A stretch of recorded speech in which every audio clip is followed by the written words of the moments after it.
깊어가는 가을에 여러분과 함께 좋은 음악도 듣고 음악과 문화에 대해서 이야기 나눌 수 있게 되어 영광입니다.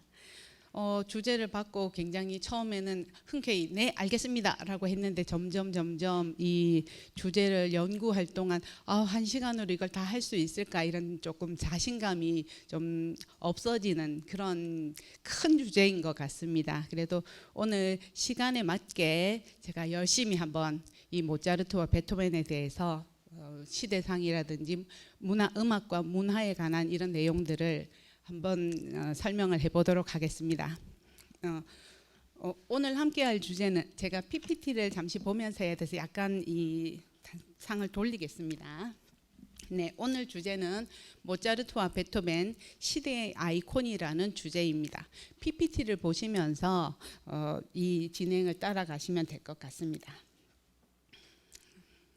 먼저 서양 음악사에서 빈을 중심으로 하이든, 모차르트, 베토벤이 활동한 시대인 18세기 중반에서 19세기 초반까지의 음악을 바로 고전주의라고 부릅니다. 이 고전이라고 하는 클래식이라는 사전적 의미는 모범적인, 대표적인, 전형적인 이런 뜻입니다. 그렇다면 이러한 클래식이라는 용어를 18세기 중반에서 19세기 초반까지의 이 특정 음악 사조에 사용했다는 것은 이 시기가 클래식이라는 단어에 걸맞는 그런 균형과 명료함, 단아함 등을 가진 높은 예술성을 가진 음악이라는 것을 말해주고 있습니다. 그래서 일단 모차르트와 베토벤이 활동하던 시기가 고전주의라는 것을 여러분에게 먼저 말씀을 드리겠습니다. 자, 그럼 지금부터 모차르트와 베토벤이 활동한 고전주의 시대로 떠나보도록 하겠습니다. 고전주의 음악의 시작은 18세기의 유럽 정치 사회적 상황하고 깊은 연관성을 가지고 있습니다. 자, 유럽 지도인데요. 여러분들 아마 여행 가신 분들은 좀 잘 알고 계실 것 같은데 이 영국, 프랑스, 스페인 등이 속한 여기 서유럽입니다. 서유럽은 18세기에 절대 왕권에 의한 중앙 집권 국가였습니다. 그런데 오늘 이 주제와 관련된 이 동그라미 원안에 들어있는 독일, 오스트리아, 그다음 헝가리 이런 중부 유럽은 바로 서유럽과는 좀 다른 통치 체계를 가지고 있었습니다. 그래서 이 중부 유럽을 한번 확대해서 보면 이렇습니다. 중부 유럽인데요. 이 중부 유럽은 바로 신성 로마 제국을 안에 속해 있는 나라들로 여기 보시면 요 빨간 선이 경계입니다. 그래서 이런 신성 로마 제국은 중부 유럽의 특징이기도 하고요. 중부 유럽에서는 신성 로마 제국 체제 속에서 중서봉건 지주들이 통치하는 300여 나라들로 구성되어 있었습니다. 그래서 큰 나라들을 지금 색깔별로 나라를 좀 표시하기 위해서 만들어 놓은 지도인데요. 각 나라를 통치하는 왕, 공작, 백작, 그다음 종교적인 대주교 이런 분들이 각기 자신의 권력을 과시하기 위해서 궁전을 만들거나 아니면 프랑스의 궁정에서의 생활을 굉장히 동경해서 음악과 문화를 활성화시키고 부흥시켰습니다. 자, 지도에 보시면 여기 확연하게 좀 큰 나라가 보이실 겁니다. 큰 나라가 보이실 텐데요. 이 나라가 바로 신성 로마 제국 중에 가장 넓은 영토를 가지고 있어서 유일하게 대공국이라고 하는 칭호를 얻는, 그래서 오스트리아 대공국이 탄생하게 됩니다. 그래서 이 오스트리아의 성장이 고전주의의 성장하고 깊은 연관성을 가지고 있습니다. 중부 유럽에 대해서 잠시 설명을 드리면요. 중부 유럽의 각 나라들은 정치적으로 독립성을 가집니다. 그러면서도 황제를 선출하여서 이 신성로마 제국의 명맥을 유지하게 됩니다. 이렇게 유지되기 위해서 황제 선출권을 가진 선제후가 바로 황제 선출권을 가진 이런 제후들인데요. 황제 선출권을 가진 제후들이 서로 선출권을 누굴 황제로 할 것이냐 투표로 정하게 되는데, 이런 선제후들이 서로의 권력이 비대해질 것을 우려해서 정치적으로 아주 약한 아니면 무난한 이런 스위스 쭈리히 근처의 합스부르크 가문의 루돌프 1세를 황제로 선출하게 됩니다. 이것은 결과적으로 루돌프 1세 이후 루돌프 1세에 의해서 합병이 되거나 많은 혼인 동맹을 통해서 오스트리아가 대공국으로 성장하는 계기가 됩니다. 그래서 처음은 아주 조그마한 시골의 영주였는데 점점 땅을 넓혀서 이렇게 오스트리아라고 하는 이 대공국을 건설하게 됩니다. 황제가 거처하는 곳이 수도였으므로 새로운 황제가 선출될 때마다 수도를 자주 옮겨 다녀야 했었습니다. 그런데 사실상 이 합스부르크의 군주가 신성 로마 제국의 황제를 계승하게 됩니다. 계승하면서 이제 바로 이 빈이라는 도시가 신성 로마 제국의 수도로 공표되기 시작합니다. 그러면서 이제 빈이라고 하는 도시도 아주 활성화가 되게 되는 거죠. 18세기 중엽에 이르러 오스트리아 대제국은 마리아 테레지아 여제에 의해 강력한 국가개혁과 경제 부흥이 성공하면서 아주 큰 전성기를 맞이하게 됩니다. 빈은 유럽의 정치, 사회, 문화, 예술의 중심지가 되고요. 이 마리아 테레지아 여제의 이 지위와 권력을 보여주는 직함입니다. 이 모든 직함을 다 가지고 계셨습니다. 그래서 여기 보시면 조금 신성 로마 제국에는 황후로 되어 있구나라고 보실 수 있는데요. 이 신성 로마 제국의 황후가 된 이유는 신성 로마 제국은 여자들에게 이 권력을 나눠주지 않았습니다. 황제 자리를 절대로 금지시켰기 때문에 이 제후국들의 반대로 본인이 이 마리아 테레지아가 신성 로마 제국의 황제를 할 수는 없었고요. 그래서 남편인 프란츠 1세가 계승하게 됩니다. 그래서 남편인 프란츠 1세가 신성 로마 제국을 황제를 계승하게 되면서 신성 로마 제국의 황후로 남아 있습니다. 자, 이 빈을 잠시 살펴보시면 빈을 여행하셨거나 방문해 보신 그런 기회가 있으신 분들은 아실 텐데요. 제일 먼저 신성 로마 제국의 수도인 과 동시에 바로 아주 건축들이 활성화하게 되고요. 또 하나는 독일어권에서 처음으로 대학이 빈에 설립됩니다. 빈 대학입니다. 그래서 빈 대학이라든지 아니면 여기 보이는 고딕 양식으로 된 슈테판 성당, 그리고 지금은 대통령궁으로 쓰이는 호프부르크 왕궁, 이런 것들이 건축되고요. 뭐니 해도 오스트리아 빈에 가면 꼭 가보는 여기 쇤브룬궁이라고 있습니다. 이 쇤브룬궁은 여름 궁전인데요. 이것이 지어지게 된 이유는 이 프랑스의 베르사유 궁전처럼 그렇게 큰 베르사유 궁전만큼의 비견되는 이런 궁전을 건축하고자 만들어진 것입니다. 이게 마리아 테레지아 여제 때 완성이 되면서 지금은 쇤브룬궁이 어떤 여행지로도 중요하지만 또 문화 행사가 하나 열립니다.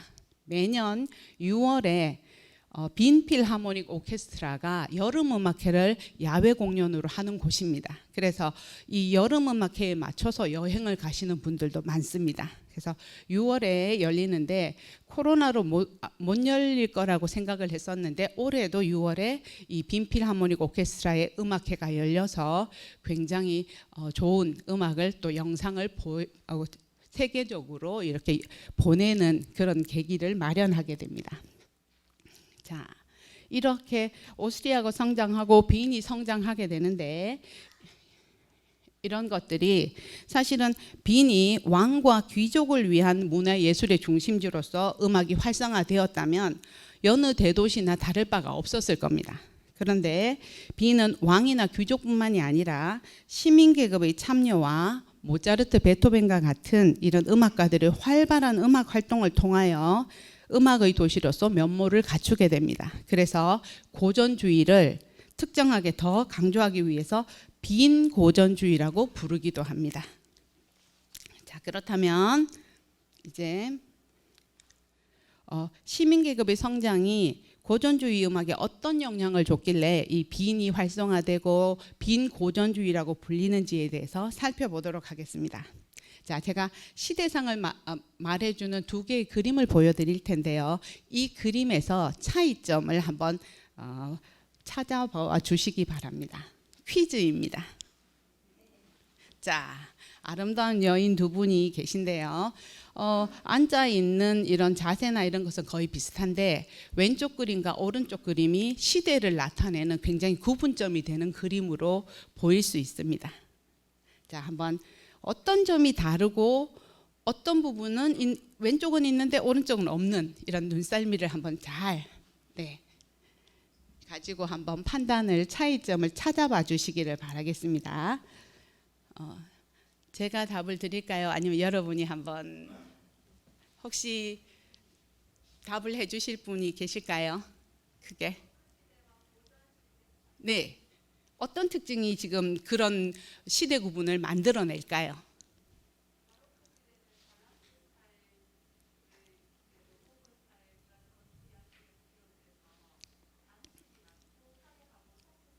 네, 장식이 많다, 화려하다. 좋습니다. 아주 좋은 지적이십니다. 딱 보면 이 둘의 제가 지금 조금 전에 여러분 앞에서 쓰려니까 굉장히 긴장이 됐었거든요. 이제 조금 이제 적응을 했습니다. 그래서 조금 웃으면서 여유 있게 하도록 하겠습니다. 네, 자 보시면 이쪽에 보시면 이 드레스를 너무 화려하고 좋은데 이거 입고 걸을 수 있을까? 엄청 무겁겠다 이런 생각이 들 정도로 화려합니다. 또 어떤 게 있을까요? 네, 이 드레스와 이 편한 옷, 그렇죠. 편하게 보이지만 예쁜 이 드레스는 쉽게 얘기하면 이거 잠옷이 아닌가 이런 생각을 하실 수 있는데 그건 아니고요. 고대 그리스의 여신들이 입던 그걸 모양을 본따서 이제 그림으로 그린 것입니다. 그다음 또 깨알같이 보신 분이 계실까요? 그렇죠. 딱 보면 여기는 책이 딱 있습니다. 책이. 이 책을 가지고 있다는 건 지금으로 봐서는 뭐 이렇게 설명을 드리면 좋을까요? 나 이대 나온 여자야. 이거 강조하는 겁니다. 나 이 정도 나 책 읽을 줄 알아. 글자 읽을 줄 알아. 이런 것은 굉장한 이런 자신감을 보여주는 이런 부분이겠죠. 또 어떤 게 있을까요? 네, 여기 보면 신발 좋아하시는 분들 딱 보이실 겁니다. 아주 지금도 신어도 예쁠 것 같은 신발인데 이쪽을 보면 바로 이 고전주의의 이상, 자연스러움을 강조하기 위해서 맨발을 보여주고 있습니다. 또 어떤 게 있을까요? 점점 어려워지나요? 그냥 보이시는 거 바로인데요. 네, 화려합니다. 굉장히 화려하고 단순한 것. 자, 그다음 또 여기 보시면 제가 이제 거의 답이 나온 것 같으니까 제가 말씀드리면 여기 보시면 시계가 보입니다. 그래서 이런 시계를 가지고 있다는 건 어떤 경제적인 여유가 엄청나게 있는 귀족이 아니면 안 되겠죠. 그다음 여기 보시면 가구인데 지금으로 보면 콘솔으로 볼 수 있는 이 콘솔인데 아주 장식이 화려합니다. 일명 바로크 가구입니다. 지금 여러분들이 바로크 가구라고 하는 매장에 가시면 볼 수 있는 그래서 이런 가구들 이런 바로크 시대의 그림에서는 그러면 이 고전주의 시대의 그림하고 달라진 점이 여기서는 이런 우리가 알고 있는 배경이라는 부분을 아주 막을 쳐서 아예 없애버렸습니다. 그래서 이런 배경을 배제했다는 얘기는 바로 인간의 중심을 주고 인간의 아름다움에 더 초점을 맞추기 위한 그림이라는 것을 알 수가 있습니다. 여기 이 여인 같은 경우에 글을 읽을 줄 아는지 뭐 부자인지 권력이 있는지 이런 것들은 여기 배제되면서 그 사람 인간의 중심을 둔다는 것을 고전주의의 이상하고 맞물린다라고 맞닥뜨린다라는 이런 생각을 보여주는 그런 그림입니다. 자, 그렇다면 고전주의에서는 중산층 부르주아라고 하는 부분인데요. 이 부르주아라는 계층이 성장을 하게 되는데 제일 크게 18세기를 강조할 때 계몽주의라는 단어를 얘기를 합니다. 이 계몽주의라는 단어를 영어로 쓰면 이런 라이트를 영어로는 빛입니다. 빛을 비춰준다는 것입니다. 어두움 속에 빛을 비춰서 보통의 사람들한테 권리와 어떤 인간으로서의 어떤 뭐 힘, 그다음 인간으로서 가져야 되는 이런 인간 중심의 표현, 인간성 회복 이런 것들을 강조하게 되는데, 그래서 인간의 권리와 평등을 생각해 보게 하는 시기이면서 산업혁명과 함께 상업의 발달로 경제가 활성화되어 도시 중산층이 성장하게 됩니다. 기존의 왕과 귀족이 후원하던 사적 음악회는 이제 줄어들고 누구라도 입장권을 구입하면 신분에 관계없이 음악회에 가서 음악회를 들을 수 있는 공공음악회가 활성화되게 됩니다. 이렇게 공공음악회가 활성화됐는데 처음 시작하는 거기 때문에 쉽게 이해할 수 있는 단순성을 가지면서 자연스러운 음악들이 많이 선호되게 됩니다. 너무 어려운 음악들은 이게 뭐지 하면서 힘들 수 있으니까, 그래서 처음 시작은 아주 규칙성을 가진 선율이 확실하게 뛰어난 이런 곡들이 선호됩니다. 이렇게 이런 선호된 공연들은 이제 중산층에 확산이 되게 되고요.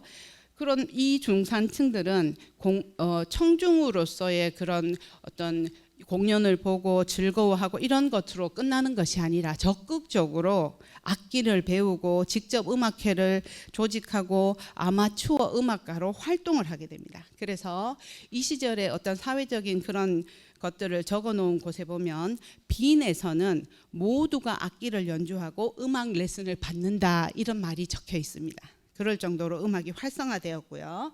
자, 이런 중산층을 위한 공공음악회들은 아무래도 대도시를 중심으로 활성화되는데 처음으로 공공음악회가 나온 곳이 영국입니다.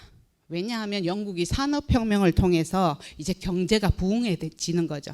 그래서 많은 중산층들이 이제 음악회를 보러 오게 되는데, 이것이 야외음악회의 이 그림입니다. 야외음악회 보시면 여기 좀 희미하긴 하지만 여기서 여기 노래를 부르는 분이 여성분이 나오셔서 연주를 하시고요. 여기 보시면 이런 트럼펫 같은 악기를 가지고 관현악기 반주를 하는 이런 형태로 연주회가 진행이 되고요. 밑에 청중들은 좀 자연스러운 분위기에서 공연을 관람을 했습니다. 그래서 대화를 나누거나 약간 주변을 걸어 다니거나 아니면 음식물까지도 섭취할 수 있는 그런 자연스러운 음악회가 열리면서 음악회뿐만이 아니라 사교 모임의 그런 어떤 역할도 하게 됩니다. 그래서 이런 연주회는 입소문을 통해서 한번 같이 가자 뭐 이렇게, 아니면 신문이라든지 홍보를 위한 광고, 포스터 이런 걸 가지고서 아주 언제 음악회가 열린다 이런 것들을 홍보하고 있습니다. 이 프로그램, 이런 음악회 프로그램에는 성악하고 기악이 잘 조화를 이루면서 만들어진 프로그램으로 3시간 정도 이렇게 지속되었다고 합니다. 그러니까 3시간 동안 즐겁게 담소도 나누면서 음악도 들으면서 상교 생활도 하면서 이런 음악회들이 이제 전 유럽에 퍼져나가게 됩니다. 이렇게 전 유럽으로 퍼져나가면서 이제 음악 활동도 하고 음악에 대해 관심도 가지고 이렇게 되는데, 그 다음 그림을 보시면 이제 가정음악회가 열리기 시작을 합니다. 그러면서 이런 가정음악회를 그린 그림들이 많이 남아 있습니다. 여기 보시면 아까 음악회 할 때 이 악기 뭐예요 하면서 궁금해 하셨는데, 제가 음악회 때 했던 그 부분을 나중에 시간이 되면은 조금 설명을 해드리도록 하겠습니다. 자, 음악회 때 여기 본 악기가 여기 있습니다. 이 악기가 호른입니다. 호른이라는 악기고요. 자, 그다음 여기 보시면 오보에, 그다음 첼로, 바이올린 같은 악기들, 이런 악기들을 함께 모여서 연주를 하면서 즐겁게 가정음악회로 음악 활동을 하시는 분들이 많이 이제 나오게 됩니다. 이 오른쪽 그림은 모차르트의 가족음악회인데요. 모차르트가 어린 시절에 모차르트와 그의 누나가 노래를 부르고 아버지가 바이올린을 연주하는 이런 형태로 소규모 음악회를 많이 하였습니다. 자, 그 다음 그림은 피아노입니다. 여러분들이 아시는 피아노일 텐데요. 초기 피아노인데 이제 가정에서 많이 이제 피아노가 산업화가 되면서 보급이 많이 되면서 피아노 악기 제작이 빨라지면서 이제 각 집에 가정에 이런 악기들이 한 대씩 보급되기 시작합니다. 뭐 굉장히 비싼 악기였겠지만 그래서 이렇게 가정에서 연습용으로 쓴 피아노를 스퀘어 피아노라고 하고요. 지금 이 피아노가 발달해서 이제 지금 하는 콘솔형으로 된 그 피아노들이 지금 나와 있고요. 그다음 여기는 그랜드 피아노라고 하는 연주회용으로 나와 있습니다. 이 악기의 원래 이름은 피아노 포르테입니다. 피아노 포르테라는 것이 줄여져서 피아노로 우리한테 알려져 있는데요. 피아노 포르테라는 이건 음악 용어입니다. 뭐냐면 피아노 작게, 포르테 크게, 바로 이 악기의 특성을 말해주는 것입니다. 이 악기가 강약이 조절되는 악기다라는 걸 강조하기 위해서 이 악기의 이름을 피아노 포르테라고 정하게 됩니다. 자, 그러면 피아노 기술이 점점 빨리 발전합니다. 기술이 발전하면서 베토벤 시대가 되면 지금 형태의 피아노로 완성이 됩니다. 그래서 모차르트가 치던 시대의 피아노와 베토벤이 치던 피아노는 좀 다릅니다. 그래서 박물관 같은 데 가시면 모차르트 생가를 가셔서 보는 피아노와 베토벤 생가를 가셔서 보는 피아노가 좀 다른데, 자, 여기서 또 퀴즈입니다. 자, 그러면 피아노에 대해서 조금 알고 계시는 분, 뭐 모양이나 이걸 보신 분들은 지금 초기 피아노와 굉장히 다른 점이 딱 느껴지는 다른 점이 몇 가지가 있으실 겁니다. 혹시 한번 자세히 한번 보시고요. 특히 그랜드 피아노를 가지고 보시면 될 것 같습니다. 자, 그랜드 피아노 제가 여기 강조를 했습니다. 자, 여기 어떤 다른 점이 있을까요? 네, 페달이 없습니다. 지금 우리 항상 피아노를 치면 페달을 뭔가 밟아야 될 것 같은데 이 아래쪽에 있는 페달이 없습니다. 이 얘기는 페달이라는 페달의 기능은 뭐냐 하면 소리를 더 작게 만들고 더 크게 만들고 더 부드럽게 연결시켜주고 하는 역할을 하는 장치입니다. 그 페달이 없습니다. 또 여기 그림에 확실하진 않지만 조금 볼 수 있는 게 있을까요? 네, 우리 건반의 위치가 여기 아래쪽이 보통 지금 쓰는 것은 흰 건반이고 위에가 검은 건반인데 이건 바뀌어 있습니다. 초기에서는. 그래서 베토벤 정도 가면 아래에 흰 건반, 위에 검은 건반을 쓰는 지금의 형태로 되는데 그 이유가 뭐냐 하면 미관상의 이유랑 연주자들이 좀 더 흰 건반이 아래에 있음으로써 안정감을 느끼게 된답니다. 그래서 이게 바뀌게 된 이런 상황입니다. 자, 그다음 지금 피아노를 본다면 검은색 오칠을 한 그죠? 피아노를 보시다가 이 나무색의 이런 것들 사진으로는 조금 잘 비교가 안 되실 수 있지만 그것은 제가 한번 말씀을 드리겠습니다. 자, 사진으로는 볼 수 없지 비교가 좀 안 되지만 이 피아노의 음역대가 굉장히 적습니다. 무슨 말인가 하면 지금은 88건반입니다. 88개의 건반인데 이 초기의 피아노에서는 54개의 건반을 가졌습니다. 그렇다는 얘기는 현재 사용하는 피아노가 바로 초기 피아노보다 여기 아래쪽 음역대를 위쪽 음역대를 더 많이 보강했다는 얘기가 됩니다. 그래서 우리가 아는 걸로 본다면 베토벤의 음악을 들으시면 특히 피아노 곡을 듣게 되면 베토벤은 페달과 이 넓은 음역대를 가진 그런 피아노를 사용해서 작곡을 했기 때문에 더 웅장한 음량을 가지게 되고요. 그다음 저음부터 고음까지 화려하게 자유자재로 움직이면서 폭넓은 그런 표현을 하는 표현을 가능하게 한 피아노를 가졌기 때문에 베토벤의 음악도 이런 여기에 딱 맞춰서 이런 극적인 웅장한 내용의 이런 피아노 곡을 만들 수가 있었다는 겁니다. 자, 이 시절에 피아노가 얼마나 보급이 많이 되었나 하면요. 이 시절 비인의 인구가 한 20만 정도 되었답니다. 그래서 20만 그러면 이게 얼마나 클까 하고서 제가 고민을 막 이렇게 비교를 할 게 없을까 하고 찾아봤는데 찾아보니까 지금 수성구가 이게 넓어졌는데 수성구의 인구가 한 40만 정도 된다고 합니다. 그래서 아주 좁은 빈의 작은 지금은 구도시를 얘기하는데 빈이 처음 시작했던 그 작은 도시 안에 20만의 인구가 살았는데 거기에 피아노 선생님이 300여 분 계셨답니다. 그 시절에 이제 모차르트나 베토벤 같은 선생님한테 레슨을 받은 거죠. 그래서 이렇게 300여 분 있는 걸로 봐서 음악이 빈 생활에 굉장히 이렇게 녹아들어 있다 하는 것을 알 수 있었습니다. 자, 그다음에요. 자, 고전주의 3대 아주 유명하신 분들 하이든, 모차르트, 베토벤인데요. 이분들이 이렇게 하이든은 조금 선배 세대시고요. 자, 그런데 이분들의 음악 창작 방식을 보시면 음악가들의 사회적 지위를 사회적 지위의 변화를 잘 보실 수 있습니다. 네, 보시면 하이든은 30년 정도를 30년 한 60세 초반까지 에스테 하찌가의 음악 감독으로 계셨습니다. 이 에스테 하찌가가 헝가리 귀족인데 음악을 엄청 사랑하신 분입니다. 그래서 매일 손님을 초대해서 음악회가 열리고 교향곡이나 오페라들이 많이 열렸었답니다. 그럴 때 바로 이 하이든이 연주회를 위해서 작곡을 하게 되고요. 거의 이 악단들을 훈련시키는 역할을 하게 됩니다. 그래서 이 하이든의 경우에 제가 이걸 안 눌렀는데 자꾸 바뀌네요.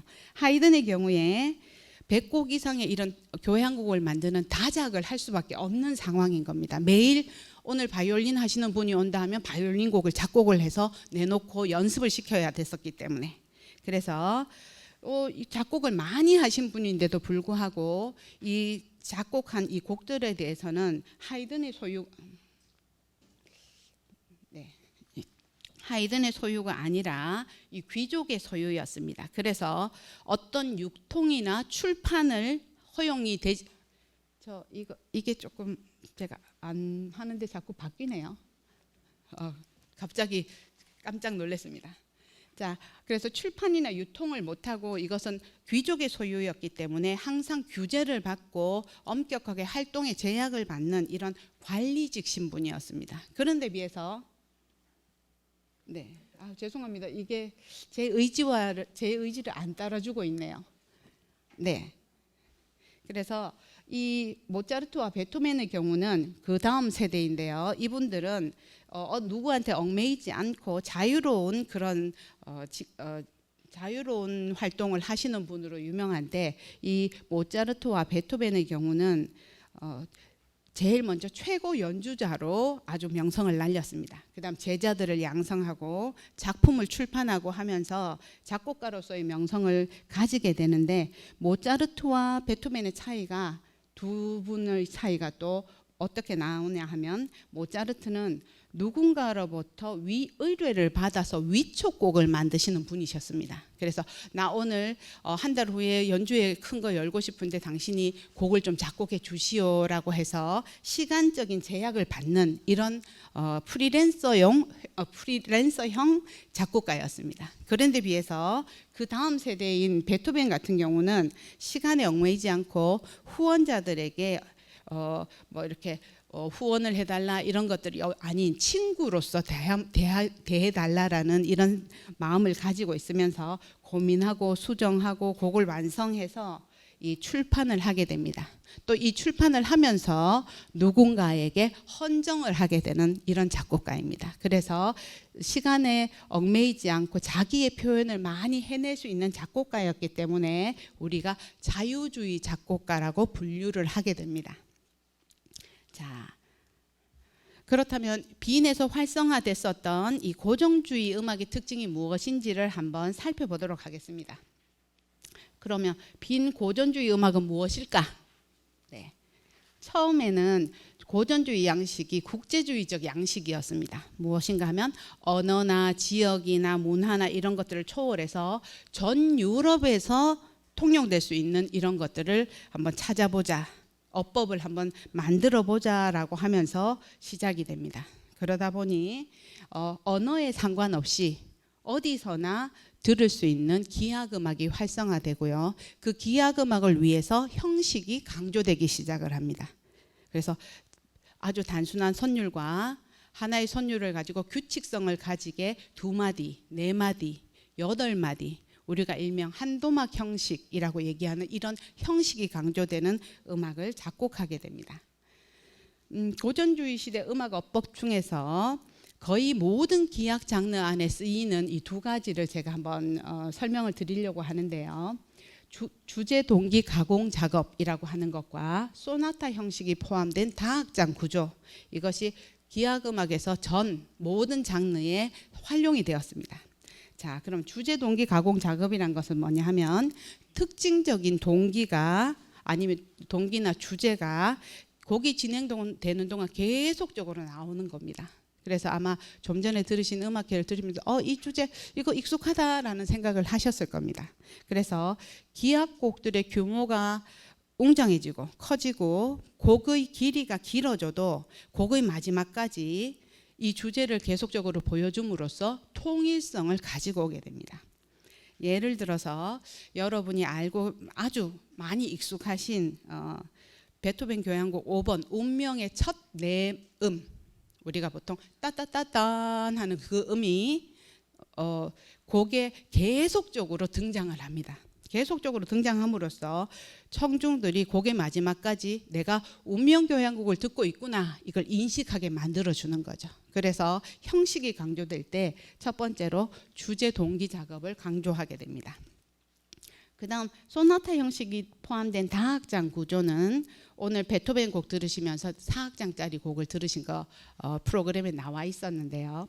이 소나타 형식이 그 다악장 구조의 첫 악장에 쓰입니다. 첫 악장에 쓰여서 주제가 먼저 제시가 되고 그 주제가 발전되고 난 뒤에 다시 그 주제를 재현시킴으로써 이 곡이 통일성을 이루게 하는 그런 것들을 가지면서 다양성도 보여주는데, 소나타 형식을 포함해서 각 악장들은 바로 서로 대조적인 분위기와 빠르기와 박자로 구성되어 있습니다.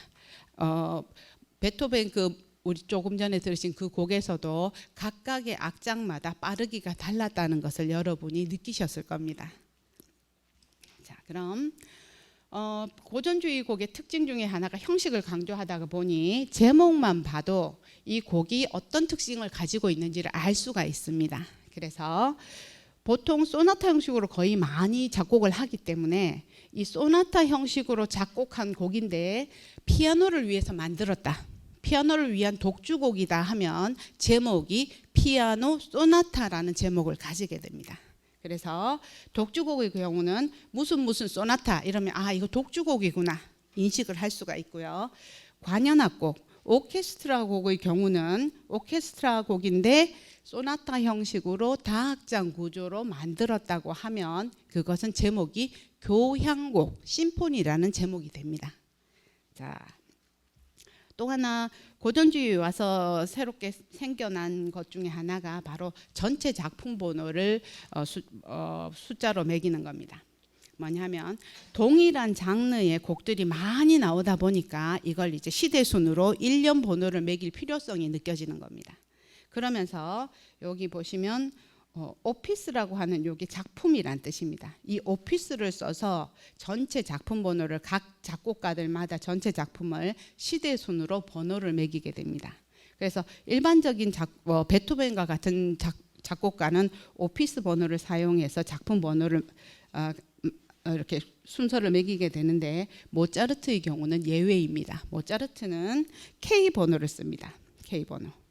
KV인데요. K 요 약자가 쾌헬이라는 약자입니다. 쾌헬 작품 번호라는 뜻인데 이 K 번호를 쓰는 이유가 처음에는 오피스 번호를 썼었는데 여기서 누락되는 그런 곡들이 너무 많이 나와가지고 이 쾌헬이라는 분이 모차르트의 전기를 쓰면서 작품 번호를 전체 작품 번호 목록을 작성했습니다. 그래서 그 전체 작품 번호를 시대순으로 목록을 작성하면서 자기의 이름의 첫 글자를 따서 이 K 번호로 작품 번호를 만들게 됩니다. 자, 예를 들어서 모차르트 피아노 소나타 5번 K번호 283번이라는 작품을 본다면 이 제목 안에서도 벌써 아주 중요한 여러 개의 그런 내용들이 들어 있습니다. 첫 번째는 모차르트 곡이다. 아, 고전주의 시대 곡이겠구나. 그다음 모차르트 곡은 중에서 피아노 소나타라는 걸 썼다는 것은 아, 피아노 독주곡이구나. 피아노 독주곡 중에서도 소나타 형식으로 쓰면서 여러 악장을 가지는구나. 그다음 피아노 소나타로 봐서는 5번째 곡이구나. 모차르트의 전체 작품으로 봐서는 283번째 곡이구나. 이것을 알 수가 있는 겁니다. 그래서 이런 가서 감상을 그냥 바로 하셔도 좋겠지만 이런 내용들을 조금 알고 가시면 곡을 대하기가 좀 편하실 수 있겠다는 생각이 듭니다. 자, 그다음 네. 이게 조금 고민이 되실 수 있을 것 같습니다. 아까도 박수를 쳐야 돼 말아야 돼 나 혼자 쳤는데 왜 남들은 박수를 안 치나 막 이런 고민을 좀 하셨을 겁니다. 다악장의 형식의 곡은 감상할 때 박수를 언제 칠 것인가 이 고민입니다. 눈치 봐가면서 남들 칠 때 같이 치면 제일 좋은데 그래도 뭔가 왜 그럴까 그런 건 좀 알고 가셔야 될 것 같아서 자, 각 악장마다 끝나자마자 칠 거냐 아니면 모든 악장이 끝난 후에 칠 거냐 고민이 되시죠? 자, 언제 칠까요? 바로 모든 악장이 끝난 후에 치는 겁니다. 자, 그래서 아까 프로그램 만든 거에 보면 베토벤의 곡을 연주할 때 1악장, 3악장, 4악장을 연주했는데 1악장하고 박수치고 2악장하고 박수치고 이렇게가 아니라 4악장까지 다 끝난 다음에 박수를 칩니다. 그 이유는 이 다악장으로 되어 있는 곡이지만 한 곡으로 묶여 있기 때문에 이런 곡의 흐름을 방해할 수도 있고 연결성을 방해할 수도 있고 또 연주자가 집중력이 떨어질 수도 있다는 겁니다. 이제 1악장부터 4악장까지 준비해서 탁 쳐야 되는데 1악장하고 인사하고 다시 앉아서 치고 하다 보면 집중력이 떨어지기 때문에 사실은 마지막 장 곡이 끝난 후에 박수를 치는 걸로 좀 일반화되어 있습니다. 지금은. 그래서 사실은 자기가 감동을 받았다면 박수를 치는 게 당연한데 그래도 클래식 음악이니까 좀 한번 이런 것도 있다. 공식처럼 이렇게 만들어진 룰처럼 끝나고 난 뒤에 박수를 치는 것이다라고 알고 계시면 좋을 것 같습니다. 이렇게 클래식 음악이 고전주의 시대에 아주 중요한 그래서 거의 뭐 고전주의는 클래식 음악의 기악 음악의 시대였다라고 할 수 있는데 오페라의 인기도 여전했습니다. 오페라는 바로 노래와 관현악과 연기와 춤이 어우러지는 이런 종합 예술입니다. 그래서 오페라에 가보시면 노래도 관현악도 연기도 보실 수가 있는데 이런 오페라는 종합 예술로서 다양한 또 명칭을 가지고 있습니다. 그래서 오늘은 다양한 명칭과 특징만 한번 살펴볼 텐데요. 어느 나라 말로 되어 있느냐에 따라서 이제 용어가 명칭이 달라집니다. 오페라 중에서도 이탈리아어로 되어 있다 하면 오페라 세리아와 오페라 부파라는 이름이 으로 설명이 되고요. 그다음 오페라 코미크라고 되어 있으면 아 이건 프랑스 말로 되어 있구나. 그다음 징슈필이라고 되어 있으면 아 독일 오페라구나. 독일어로 되어 있는 오페라구나 알 수 있습니다. 각 나라별 오페라는 기본적으로 이런 형태를 가지지만 그 나라의 정서나 민족성에 의해서 줄거리가 조금씩 달라지는데 가장 우리가 알고 있는 오페라들은 뭐니 해도 노래를 잘 부르는 멋지게 불러내는 이탈리아 오페라가 아주 유명합니다. 자, 그러면 각 나라별 특징에 대해서 한번 살펴보도록 하겠습니다. 제일 먼저 17세기의 오페라가 탄생하게 됩니다. 이때 탄생하면서 이 오페라를 오페라 세리아라고 얘기를 합니다. 오페라 세리아라고 하면 이탈리아어로 되어 있으면서 이런 고대 그리스의 신화나 이런 영웅의 얘기를 가지고 오기 때문에 비극적인 내용입니다. 비극적인 내용을 화려한 의상과 무대 장치를 보여주면서 볼거리를 제공한다는 것입니다. 그 다음 아주 기교적인 선율 아리아를 부르면서 왕이나 귀족들의 최대 오락물이었습니다. 그런데 이제 이런 것들이 공공 연주회를 통해서 이제 이탈리아에 있는 이탈리아 일반 사람들이 공연을 관람하기 시작하면서 이제 내용이 변해지기 시작합니다. 이탈리아 사람들은 막 심각하고 이런 내용보다는 아주 즐겁고 해피엔딩으로 끝나는 이런 곡을 좋아했습니다. 그래서 지금 이것은 파리넬리라는 영화에서 오페라 세리아를 보여주는 한 장면인데요. 여기 보시면 이렇게 화려한 의상, 이 무대 장치, 지금 써도 그냥 바로 활용할 수 있을 것 같은 무대 장치입니다. 이 오페라 아리아를 만드는 주연이 여기 하늘에서부터 마차를 타고 탁 내려와서 노래를 부르는 장면입니다. 이렇게 오페라에서의 볼거리를 제공하고 있고요. 그다음 이 아래쪽에 있는 이런 장면에서도 보시면 이 아리아를 멋지게 부를 때 여기 뒤에 공작새가 날개를 접었다 폈다 하는 걸 보여주면서 사람들에게 이제 이 멋진 이런 공연을 보는구나라는 걸 말해주고 있습니다. 자, 고전주의 시대에 와서 이제 비극이 아니라 이제 희극적인 내용을 보통의 일반 관객들이 선호하면서 줄거리가 바뀌어집니다. 이제 그리고 또 고대 그리스의 어떤 신들 이야기가 아니라 아주 즐거운 일상의 생활의 주제를 가지고서 오페라를 작곡하기 시작합니다.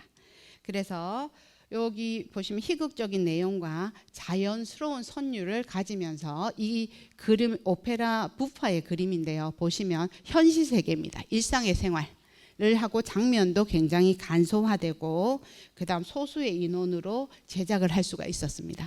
이렇게 되다 보니 이제 기동성을 가지면서 이 오페라 부파가 전 유럽을 순회 공연을 다니기 시작합니다. 그러면서 이 오페라 부파가 아주 최고의 인기를 누리게 됩니다. 그런데 아이러니하게도 이런 오페라 부파의 등장으로 인해서 각 나라별로 자기네 어떤 정서에 맞는 자국어로 된 오페라를 만들고 싶어 하게 됩니다. 그래서 바로 독일 같은 경우에 구원이나 권성징악을 주제로 한 이런 오페라들이 엄청나게 많이 활발하게 나오게 되는 것이죠. 자, 이러한 오페라들이 활성화되면서 이제 성악 작품들도 많은 관객들 공공 연주회를 통해서 사람들에게 많이 보여지고 연주되어집니다. 자, 오늘의 마지막 장인데요. 모차르트와 베토벤에 대해서 이제 설명을 하도록 하겠습니다.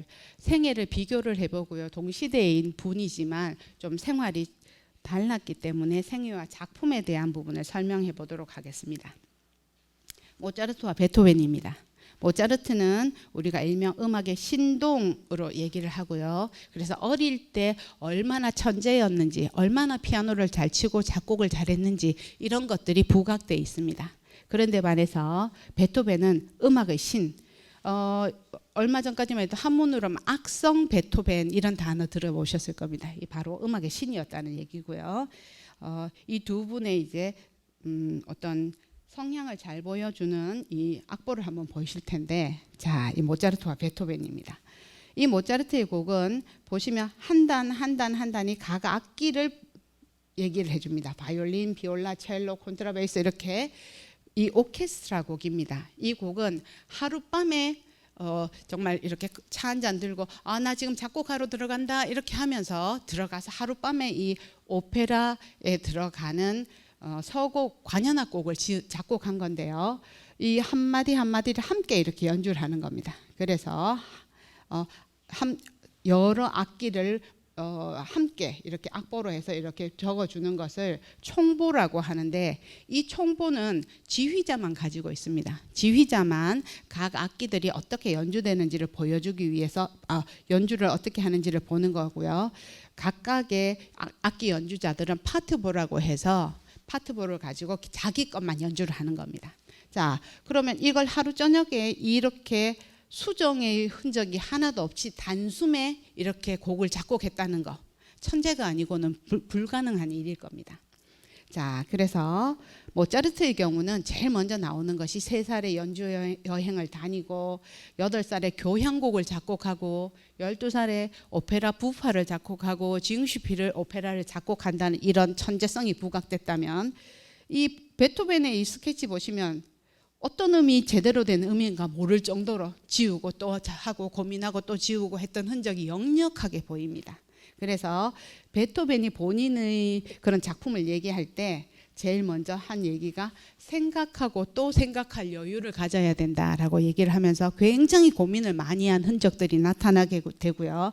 이런 스케치가 정확하게 곡이 완성되고 난 뒤에 작품보다 스케치 목록이 더 많았었다고 합니다. 그 정도로 곡을 한 곡 한 곡 지으면서 탄탄한 구성과 이런 구조를 가지기 위해서 완벽성을 추구하는 이런 곡들을 만들게 됩니다. 이런 곡들 중에 예가 어떤 예를 제가 한번 들어볼 건가 하면 실러라고 하는 시인, 실러의 환희의 송가라고 하는 시가 있는데 베토벤이 그 시를 20대 중반쯤에 봤답니다. 접하고 이 시 너무 좋은데 곡으로 한번 작곡을 해봐야지 했는데 그 시가 완성된 게 무려 30년 후인 거의 베토벤의 말기에 곡으로 작곡이 완성이 되는 그런 정도로 고민을 엄청나게 많이 하신 분이라는 걸 알 수 있습니다. 여기가 모차르트가 태어난 짤츠부르크입니다. 짤츠부르크고요. 베토벤은 여기 북쪽에 있는 라인강 쪽에 있는 본이라고 하는 조그마한 도시에서 태어났습니다. 그래서 두 분이 빈으로 와서 활동을 하게 되는데 이 지도는 모차르트가 어릴 때 한 6살부터 해서 한 10년 정도 순회 여행을 다니면서 이 순회 여행을 다닌 그 도시들을 이렇게 표시해 놓은 곳입니다.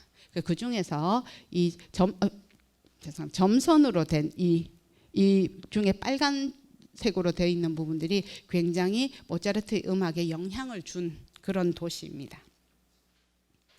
자,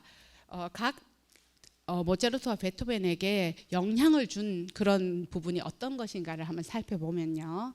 모차르트는 가장 이런 어릴 때 연주 여행을 다니면서 이것이 굉장히 중요한 모차르트를 만드는 특성이 되었습니다. 그래서 최고의 연주자로서 명성도 중요했지만 이 연주 여행을 다니면서 제일 여러 작곡가들을 만났습니다. 그래서 같이 대화를 나누고 어떤 음악들이 좀 전에 말씀드린 국제주의적인 음악이 어떤 게 있을까? 사람들에게 어떤 것을 좀 더 만들어낼 좋은 음악을 만들 수 있을까 교류를 하고요. 각각의 다양한 나라와 이런 문화들을 보면서 그 문화에서 나오는 특징적인 것들을 자기 것으로 흡수해서 작품을 만들게 됩니다. 또 하나는 이쪽이 가장 중요한 특징 중에 하나가 될 수 있는데요. 바로 언어적 감각입니다. 각 나라별로 언어가 다 다른 다양한 나라들을 다니면서 이 언어에 아주 뛰어난 감각을 가지게 됩니다. 그래서 모차르트가 12살 때부터 생애 마지막까지 오페라를 다양하게 만들게 되는, 작곡하게 되는 계기가 되고요. 또 하나가 바로 고전주의 작곡가 중에 오페라 분야에서 가장 두드러진 업적을 만들어내신 분입니다. 자, 그런데 비해 베토벤의 경우는 베토벤에게 영향력을 준 부분은 두 가지가 있습니다. 하나는 이웃 나라에서 들려오는 프랑스 혁명의 기운이 하나고요. 그다음 이 귀병으로 인해서 청력이 상실되는 이것이 베토벤의 음악에 큰 영향을 주게 된다는 것입니다. 자, 18살에 청년 베토벤이 프랑스에서 자유와 평등과 이런 박애를 외치는 프랑스 시민들의 권리 선언을 알게 됐습니다. 그랬으면 선배 작곡가인 모차르트나 하이든이나 모차르트보다 베토벤에게는 그 프랑스 혁명이라고 하는 것이 더 개혁적이고 희망적으로 들렸을 겁니다.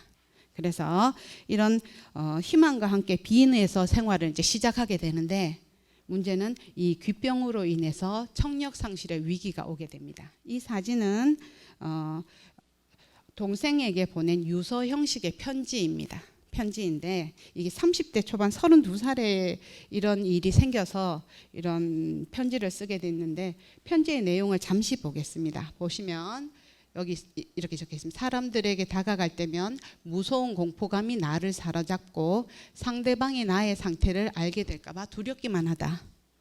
여기 보시면 누군가가 목동의 노래를 들었는데 나는 아무것도 듣지 못했을 때 얼마나 굴욕적이었는지 모른다.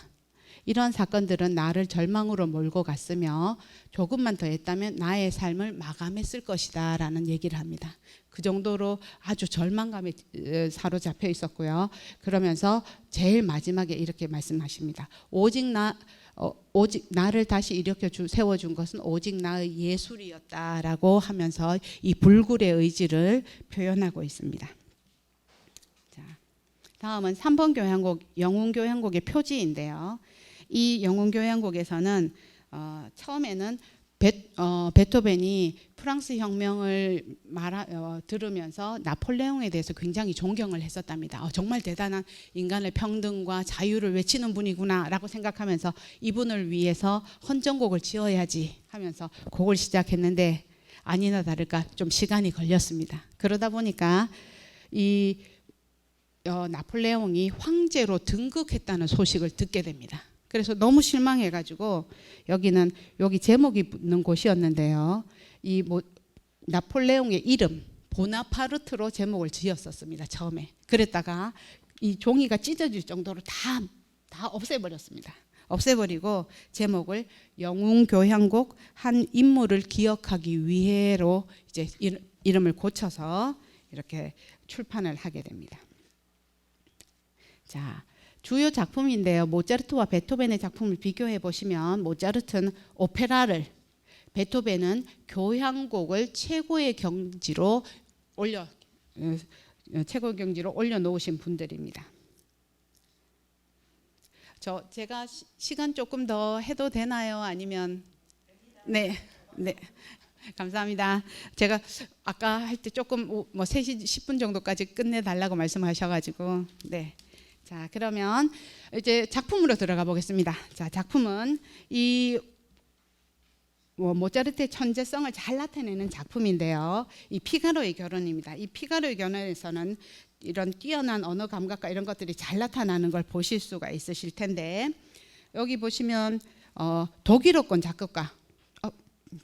작곡가인 모차르트가 프랑스 극을 보고서 이 곡 오페라로 만들면 좋겠는데 당연히 우리가 생각할 때는 독일어 오페라를 만들지 않을까 싶습니다. 그런데 바로 이탈리아 대본가하고 합작해서 이탈리아어로 이 대본을 만들게 됩니다. 그래서 이 이탈리아어의 대본에 딱 맞춰서 이 언어의 특성에 잘 맞는 음악을 만들게 됩니다. 이렇게 만들어진 음악이 정말 이탈리아의 로시니나 베르디가 만든 작품하고 함께 이탈리아 3대 오페라로 손꼽히게 됩니다.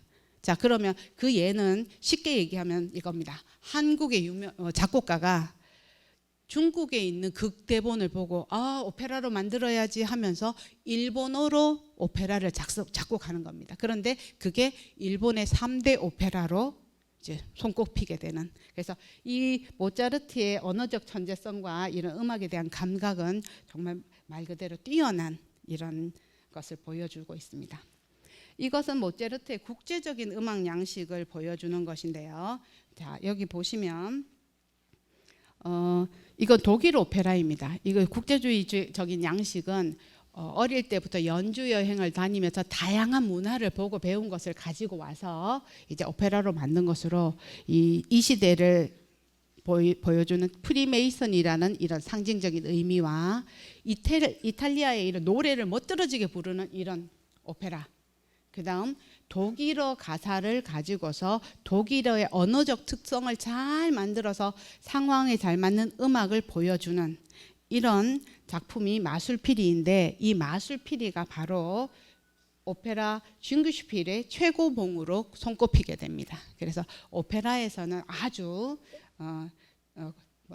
오페라에서 어떤 특징적인 것을 만들고 그 나라별 어떤 정서를 잘 맞춘 그런 음악들을 만들어낸 것이 모차르트라고 보시면 됩니다. 자, 베토벤 같은 경우는 조금 다릅니다. 고민을 많이 한 작곡가라고 말씀드렸기 때문에 베토벤 같은 경우는 처음에는 하이든과 모차르트 같은 선배들을 어법을 막 공부를 합니다. 배우고 어떻게 만들었을까 고민하고 그럼으로써 고전주의 양식의 기초를 합니다. 기본은 고전주의라고 하는 이 큰 구조를 가지고 있는데 이 구조를 뛰어넘는 이런 개성 강한 면모를 보여줍니다. 이 베토벤의 독창성이라고 할 수 있는데요. 첫 번째로 그런 것 중에 하나가 우리 고민했었습니다. 악장과 악장 사이에 박수 칠까 말까. 그런데 악장과 악장 사이를 쉬지 않고 그냥 바로 연결을 해버립니다. 그러거나 아니면은 금관악기인 음양을 크게 하는 이 금관악기를 사용해서 음양을 증대시킵니다. 이 교향곡에서 밸런스를 맞춰야 되기 때문에 트롬본을 한 대를 두 대를 사용했다고 하면 그만큼 바이올린이나 이런 현악기 숫자가 커져야 됩니다. 그래서 이 음양을 크게 만든다든지 일반적으로 3개나 4개의 악장으로 되어 있는 다악장 형식을 7악장까지 확장을 시킵니다. 그렇다는 얘기는 그만큼 길이가 길어지면서 시간을 많이 소요하게 되는 이런 곡들이 나온다는 거죠. 그 다음 마지막에 보시면 교향곡에 합창을 넣었다고 하는데 이게 바로 실러의 이 교향곡이 9번 교향곡인데요. 합창이란 교향곡인데 교향곡 중에 마지막 교향곡입니다. 실러의 시를 가지고 와서 합창곡을 만들었으면 성악곡으로 되었을 겁니다. 그런데 이 합창곡을 기악곡의 최고봉이라고 하는 교향곡의 마지막 악장에다 집어넣으면서 이 기악과 성악의 경계를 모호하게 하게 됩니다. 이런 시도들은 이제 그 다음 시대인 낭만주의 작곡가들이 새로운 시도를 할 수 있는 자유를 주게 되는 거죠. 이제 낭만주의부터는 어떤 시도를 해볼까 이런 고민을 베토벤이 먼저 했었기 때문에 이제 자유롭게 자기의 어떤 생각을 표현해낼 수 있게 되었습니다. 이 베토벤의 장례식 모습입니다. 1설에는 10,000명, 어떤 쪽에는 20,000명의 이런 비엔나 시민들이 모여서 애도하였다라는 얘기를 하고 있습니다. 하고 있는데 이 장례식 모습은 사실은 모차르트가 35살에 돌아가신 이 초라한 장례식하고 비교가 됩니다.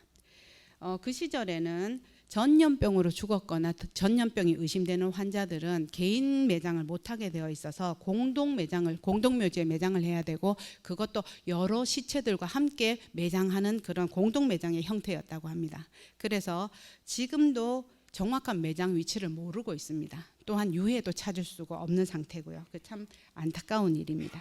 그런데 다음 사진을 보시면 조금 풀릴 수도 있습니다. 뭐냐 하면 여기가 베토벤의 B입니다. 베토벤. 그 다음 이 중간에 여기가 모차르트입니다.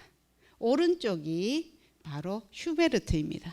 이 슈베르트는 베토벤보다 1년 후에 돌아가셨는데 유언으로 베토벤 옆에 묻어주시오라고 얘기를 했답니다. 그래서 묻혀졌는데 잘 보시면 이 사진이 아주 중요한 이야기를 하고 있습니다. 뭐냐면 가장 고전적이라고 말하는 이 모차르트와 이 모차르트를 배우고 익히면서 자기 것으로 어떤 개성 강한 새로운 모습으로 새로운 독창성을 가지려고 했었던 베토벤, 이 독창성으로 인해서 그 다음 세대인 다른 작곡가들에게, 다음 세대 작곡가들에게 가교 역할, 다리의 역할을 해서 바로 새로운 시대를 여는, 낭만주의를 여는 이 세 분의 비가 한 곳에 모여 있다는 이 자체로 봐서도 빈이 음악의 도시라는 것을 알 수 있게 만들어줍니다. 결론입니다. 고전주의라는 것은 어느 특정한 계급을 위해서 만들어진 것이 아니라 빈이라고 하는 이런 도시를 중심으로 다양한 음악 활동을 시민들이 하였다는 것입니다. 시민들이 이런 다양한 음악 활동을 하면서 음악회를 통해서 이런 근대적인 청중의 그런 개념들이 생겨나기 시작하고요. 이렇게 처음에는 단순하고 쉽고 규칙적인 이런 음악들을 오락거리처럼 사용했지만 이걸 여기에 머무르지 않고 모차르트나 베토벤 같은 이런 대가들의 노력으로 예술 작품으로 승화되어 지금까지도 이렇게 연주되고 재해석되면서 이런 음악의 버팀목이 되었다는 것을 여러분께 말씀드리고 싶었습니다. 자, 마지막으로 클래식 음악 많이 사랑해 주시고요. 여기까지 오늘 강연 마치겠습니다. 지금부터 우리 2부 질의응답 시간을 시작하도록 하겠습니다. 네, 이 좋은 가을날에 밖에 햇볕도 좋은데 일부 열심히 들어주시고 질의응답 시간까지 자리에 지켜주신 우리 시민분들께 감사드립니다. 이게 지금 저희가 서양에서 근대 사상과 문화적인 흐름을 이번 학기에 다루면서 음악은 이번에 모차르트하고 베토벤이 처음이자 마지막입니다. 그래서 다른 어떤 사상사적인 데 초점이 많이 맞춰졌고 음악에 대해서는 상당히 조금 빈약한 부분이 있긴 한데 거기다가 또 이게 모차르트, 베토벤 엄청난 인물들인데 이걸 그냥 한 시간에 지금 저희가 다 다루고 있기 때문에 아마 여러분들이 보시기에도 조금 내용상 뭔가 좀 부족하다라고 생각하시는 부분도 있을 텐데 최대한 우리 질의응답 시간을 이용해서 조금 부족하다라는 느낌 가지신 분들 채워나가셨으면 합니다. 지금 우리가 다루고 있는 이 산업혁명 전후 해가지고 시기가 예술에 대한 어떤 수요가 폭발적으로 일어났던 시기이고 여기에 있던 천재적인 작가들이 함께 했던 이 시기인데 모차르트하고 베토벤을 중국의 이태백하고 두부하고 비교하시는 분들도 있더라고요. 또 어떻게 보면 그 성향을 또 비슷하게 볼 수도 있는 부분인 것 같기도 합니다. 시민 여러분들의 질문 받기 전에 제가 마이크를 잡고 있기 때문에 제 질문부터 한번 시작을 하겠습니다. 오늘 발표하신 우리 선생님께서 마지막 시간에 클래식 음악 사랑해 주세요 라고 말씀을 하셨는데 사랑할 수 없는 대상을 사랑하게 되는 거, 사랑하기 어려운 대상을 사랑해야 되는 것은 상당한 고통일 수 있습니다. 자, 그래서 제 첫 번째 질문은 자, 우리가 왜 이 클래식 음악으로부터 그렇게 거리두기가 되고 있을까요? 첫 번째 질문. 요거하고 연결지어서 두 번째 질문. 어떻게 하면 생활 속에서 클래식 음악과 조금 더 가까워질 수 있겠습니까? 하는 질문을 드리고 답변 듣고 여러분들 질문 받겠습니다. 너무 어려운 질문을 하신 것 같은데 제가 사랑해달라고 말씀을 드리고 나니 어떻게 사랑을 해야 되나 이런 생각을 하시게 될 것 같아요. 근데 음악이라는 것이 사실은 취향의 문제입니다. 어떤 사람은 같은 곡을 들어도 좋아할 수도 있고 싫어할 수도 있고 하는 취향의 문제여서 클래식 음악은 그래도 조금 많이 접하고 그런 어떤 특징적인 걸 좀 알고 이렇게 하면 좀 더 다가와지면서 또 거기에 대해서 또 연구도 하고 이거 왜 그렇지 이런 고민도 하고 제가 생각하기에는 오늘 여러분들이 이렇게 모차르트나 베토벤에 대해서 한번 이렇게 들어보시고 이러면서 관심을 가지시면 이 관심이 제일 첫 번째 사랑할 수 있는 방법이 아닐까라는 생각이 들거든요. 그래서 오늘 여기 와주신 것만으로도 이제 사랑을 하기 위한 첫 번째 발자국을 뗐다라고 생각을 하고요. 가능하면은 너무 어려운 이런 클래식뿐이 아니라 조금 쉬운 것부터 자주 들으면서 익숙해지면 좀 더 이런 클래식 음악에 대해서 관심을 가지고 더 듣게 되고 더 여기 저번에는 안 들렸 이번에는 들리는구나 이런 것들이 많이 나오게 되거든요. 그래서 제일 좋은 방법은 자주 만나는 것. 자주 만나면서 그 사람에 대해서 파악하는 것처럼 음악을 좀 파악해 보면 되지 않을까라고 생각합니다. 첫 발자국 잘 떼주셨습니다. 네. 네, 감사합니다. 고전자 붙으면 좀 머리가 아프죠. 음악뿐만이 아니고 저희 소설이나 또 다른 인문학 서적들도 고전 읽어주세요 하면서도 전부 다 어떻게 하면 고전 읽을 수 있습니까? 라는 질문에 대해서는 노력하는 방법밖에 없습니다. 이 답변을 해야 되는 저희들도 답답한 심정이 있어서 제가 그 질문을 한번 드려봤습니다. 네. 지금부터 여러분들 질문 받도록 하겠습니다. 질문 있으신 분 손 들어서 의사 표시해 주시기 바랍니다. 예, 교수님 강의 감사하게 잘 들었습니다. 그 전반적인 당대 시대 배경과 또 여러 가지 그 국제적인 관계를 또까지 설명을 잘 해주셔서 한층 더 이해하기에 쉽고 또 가슴에 와닿았습니다. 클래식에 대해서 잘 모르기 때문에 조금 그 그 문외한이라서 지문이 조금 하더라도 그 전에 그 저희가 슐러를 배운 게 있었는데 오늘 한 번 더 언급해 주시고 제가 듣기로는 그 합창 그 교향곡에 그 슐러의 시가 쓰였을 때 그 가사가 공동체, 연대, 또 자유 이런 의미가 들어가 있어서 지금 유럽 연합을 대표하는 그런 노래로 쓰이고 있다고 그렇게 들었습니다. 200년 전에 지금처럼 평등하지 않은 시대에 그런 꿈을 꾸었다는 것 자체가 참 놀랍다는 그런 생각이 들었습니다.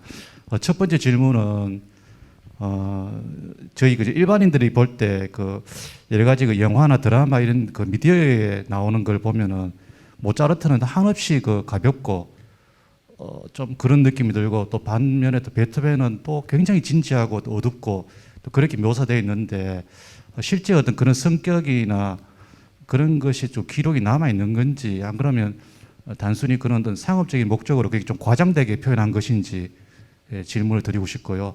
두 번째는 조금 전에 악기를 이제 그 보여주셨는데 지금 악기와 조금 이제 다른 피아노 아마 다른 악기도 그런 비슷한 배경이 있지 않을까 싶은데 그렇다면 모차르트나 베토벤이 작곡했을 때 그 사람들이 그 의도했던 소리와 또 지금의 소리가 악기가 다르면 소리도 조금 다를 수 있는 건지 또 지금은 또 지금대로 또 해석을 또 새롭게 할 수 있는 건지 한번 질문을 드리고 싶습니다. 일단은 모차르트하고 베토벤의 경우는 좀 과장된 거가 있긴 하지만 아무래도 모차르트 같은 경우는 아주 천재적 감각을 가지고 있었기 때문에 아주 즉흥적인 연주를 아주 잘 해냈다고 합니다. 그러다 보니 아무래도 곡을 연주하거나 작곡을 할 때 막 고민을 해서 또 새로 바꾸고 수정하고 이렇지 않고 거의 대부분 그냥 먼저 이 머릿속에서 어떤 악상이 떠오르면 그걸 쭉 나 가서 작곡하고 올게 하고서 할 정도로 빠르게 하는 형태였고요. 그다음 베토벤 같은 경우는 아주 수정을 거듭하면서 고민을 하다 보니까 구조에 대한 생각을 더 많이 하게 됐습니다. 그리고 시대별로 모차르트가 조금 한 15살 정도 더 앞에 시대이면서 또 가벼운 음악을 그 시대 사람들이 좋아했었던 겁니다. 그래서 그 시대가 아무래도 유흥이라든지 즐거움을 위한 이런 가벼운 음악들을 많이 작곡을 하다 보니 그렇게 고민이 많고 어려운 음악보다는 즉각적으로 알 수 있는 이런 음악들이 많이 작곡이 되고 그런 것들을 위촉을 받게 되고 이런 형태여서 아무래도 그런 보기에 좀 더 가볍다는 생각도 들 수 있고요. 그런데 베토벤의 곡에서는 그냥 그 고전적인 그런 틀에 박힌 어떤 형식적인 것보다는 자기의 주장을 강조하고 그 각각의 곡마다 더 어떤 자기가 왜 이렇게 지었는지를 더 어필하기 생각을 해서 집어넣었기 때문에 베토벤 우리가 음악사적으로 비교를 할 때 교향곡의 입장에서 하이든이 100곡 넘게 지은 하이든의 교향곡보다 9곡밖에 짓지 않았지만 베토벤의 곡을 더 우리가 하이든의 곡보다는 9개 이거에 좀 더 중요성을 두고 있습니다. 음악사에서. 왜냐하면 하이든 같이 형식적으로 여러 개 매일매일 곡을 지으면서 어떤 자기의 입장을 넣기보다는 객관적으로 곡을 쓰는 어떤 작곡 기법을 통해서 만들어낸 곡보다는 아주 개성 강하고 한 곡 한 곡에 자기의 의지와 자기의 신념과 아니면 자기가 주제를 어떻게 발전시킬 것인가를 잘 보여주는 그 9곡을 더 중요하게 생각한다는 그런 어떤 생각의 전환 그런 것들이 더 많이 베토벤에서는 보여지고 있어서 진지하게 더 느껴지실 수도 있습니다. 그리고 소리에 대한 얘기 말씀하셨는데 소리에 대한 것도 악기가 개량되면서 소리가 굉장히 많이 변화되거든요. 오늘 악기 얘기 말씀드리려고 했었는데 오늘 그 베토벤 곡 같은 경우에 그냥 퀸텟이라고 적혀 있는데 오중주 곡이란 뜻입니다. 오중주 곡인데 5개의 악기가 나온다는 얘기고요. 이 5개의 악기가 목관 오중주입니다. 근데 목관 악기가 4개하고 그 호른이라고 하는 금관 악기가 하나 들어가게 됩니다. 그래서 목관 악기가 맨 마지막에 이렇게 길게 생긴 악기 뭐예요? 했던 것이 이제 보통 우리가 성악에서 소프라노, 알토, 테너, 베이스 이렇게 4개의 그런 음역대를 얘기하는 것들을 악기로도 그렇게 구현을 하는 겁니다. 소프라노, 알토, 테너, 베이스처럼 악기로도 한 4개의 악기를 사용해서 하나의 한 쌍을 만들기 때문에 예를 들어서 오늘 들은 그 목관 악기들 같은 경우는 플룻, 그다음 오보에, 클라리넷, 바순 이 4개가 한 세트입니다. 목관 악기로. 그런데 지금 오늘 들으신 건 오중주였기 때문에 목관 악기 4개에다가 그것과 음색이 가장 어울리는 호른이라는 금관 악기를 써서 목관 오중주라는 한 세트를 만들게 됩니다. 그래서 그렇게 길이가 길어질수록 저음을 내고요. 크기가 커질수록 저음을 내는 악기가 됩니다. 음의 진동에 의해서. 플룻 같은 경우에 바로 그 전에는 나무로 만들었었습니다. 그랬는데 이게 뭐 개선이 되면서 개량이 되면서 이제 금이나 은이나 돈 같은 그런 걸로 만들어지는데, 그래서 플룻 같은 경우는 지금은 금속 재료를 사용하지만 옛날 처음 시작에 목관 나무로 만든 악기였기 때문에 목관 악기에다가 분류를 하게 됩니다. 그리고 이런 한 세트를 만들어서 바이올린도 바이올린, 비올라, 첼로, 콘트라베이스라는 현악기로 한 세트를 만들게 되고요. 이런 것들이 음색에도 영향을 주게 되고, 악기가 발달하는 이유는 단 한 가지입니다. 더 빠르게, 더 화려하게, 더 정확하게 소리를 내기 위해서 개량이 된다는 거. 그래서 요즘 악기들이 아주 잘 개량이 돼서 지금의 어떤 악기의 제일 기본 모델이 되고 있습니다. 네, 분명한 거는 바흐나 모차르트가 들었던 소리하고 지금 우리가 듣는 소리가 같지는 않다라는, 같은 악보를 연주라도 이렇게 줄여서 말씀 들으면 될 것 같습니다. 아마 바이올린족이 1700년대 후반까지 개량이 완료되었다 그러고, 가장 최근에 이제 그 개량되어서 나왔던 게 클라리넷을 개량하다가 1870년대쯤에 거기서 나온 게 색소폰이라고 알려져 있습니다. 그래서 지속적으로 서양 악기는 개량이 되면서 소리도 달라졌던 것 같습니다. 자, 다음 질문 받겠습니다. 아까 손 들어주셨는데. 문제가 없으신 것 같아가지고 조금만 궁금증이 생겨서 일어났습니다.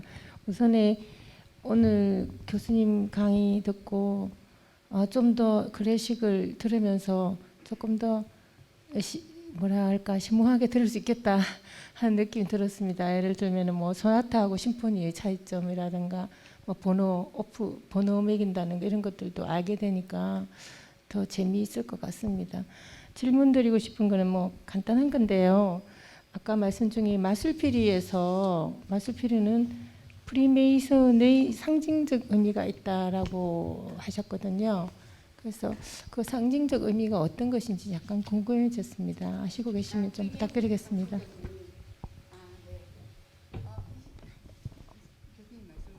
일단 프리메이슨이라고 하는 그 내용에 대한 것은 제가 막 특별하게 막 자세히 알지는 못하고요.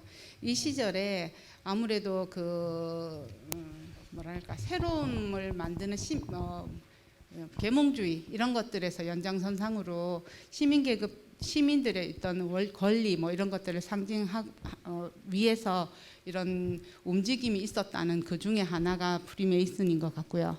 그래서 프리메이슨에서 3이라고 하는 숫자를 굉장히 중요하게 생각을 했었다고 합니다. 그래서 그런 3이라는 숫자를 각각의 고관에 장치를 해서 어떤 뭐 세 사람이 나와서 부른다든지 어떤 그런 요소로, 그리고 모차르트가 프리메이슨에 입단을 해서 그때 이제 그런 내용들을 접함으로써 그걸 음악에도 형상화해서 우리가 알고 있는 프랑스 혁명이나 뭐 계몽주의나 이런 쪽에서 보는 인간 중심의 그런 상황을 좀 더 잘 곡 속에서 녹아내려고 하지 않았을까라는 생각을 하게 됩니다.